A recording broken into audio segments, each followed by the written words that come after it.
ഇന്നത്തെ അറിയിപ്പുകൾ. സംസ്ഥാനത്ത് ഡിസംബർ 8 മുതൽ 12 വരെയുള്ള PSC പരീക്ഷകൾ മാറ്റി. തദ്ദേശ തെരഞ്ഞെടുപ്പ് പ്രഖ്യാപിച്ചതിന് പിന്നാലെയാണ് പരീക്ഷാ മാറ്റം. മാറ്റിവെച്ച പരീക്ഷകൾ 2026 ഫെബ്രുവരിയിൽ നടത്തുമെന്നും തീയതികൾ പിന്നീട് അറിയിക്കുമെന്നും PSC അറിയിച്ചു.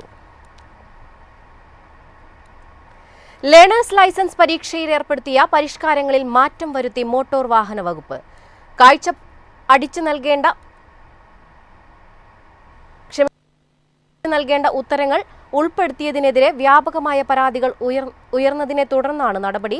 ചോദ്യാവലികൾ പുതിയ പരിഷ്കാരങ്ങൾ ഏർപ്പെടുത്തിയത് കൂട്ടത്തോൽവിക്ക് കാരണമായിരുന്നു. 20 ചോദ്യങ്ങളാണ് ഉണ്ടായിരുന്നത്. പരീക്ഷ പരിഷ്കരിച്ചപ്പോൾ ചോദ്യങ്ങളുടെ എണ്ണം 30ആയി. ഇതിൽ 18 എണ്ണത്തിന് ഉത്തരം നൽകിയാൽ മാത്രമേ ജയിക്കുകയുള്ളൂ. കാപ്ച രൂപത്തിൽ നൽകേണ്ട ഉത്തരമാണ് അപേക്ഷകരെ വട്ടം കറക്കുന്നത്. പുതിയ സംവിധാനത്തിൽ 3 ചോദ്യങ്ങൾക്ക് ശേഷം കാപ്ച രൂപത്തിലുള്ള ഉത്തരങ്ങൾ നൽകേണ്ടതാണ്. അതിനാൽ കമ്പ്യൂട്ടർ ടൈപ്പിംഗിൽ വലിയ വേഗതയില്ലാത്തവർക്കും പരിജ്ഞാനമില്ലാത്തവർക്കും ധാരാളം സമയം വേണ്ടിവരും.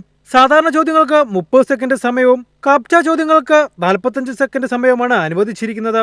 ഇതോടെ പരീക്ഷ എഴുതുന്ന 80% പേരും സമയത്തിനുള്ളിൽ പരീക്ഷ പൂർത്തിയാക്കാൻ സാധിച്ചിരുന്നില്ല. ഇതേ തുടർന്നാണ് മോട്ടോർ വാഹന വകുപ്പ് ഇപ്പോൾ പരീക്ഷയിലെ കാപ്ച ചോദ്യങ്ങളുടെ എണ്ണം 3ആയി ചുരുക്കിയത്.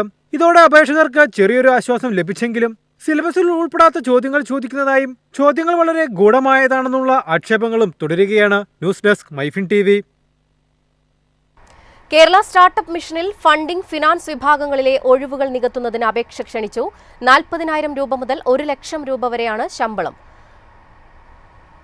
Manager, assistant manager, project coordinator എന്നീ തസ്തികകളിലാണ് ഒഴിവുകളുള്ളത്. താൽപര്യമുള്ള ഉദ്യോഗാർത്ഥികൾ ഓൺലൈനായി അപേക്ഷ അയക്കണം. കൊച്ചിയിലായിരിക്കും നിയമനം.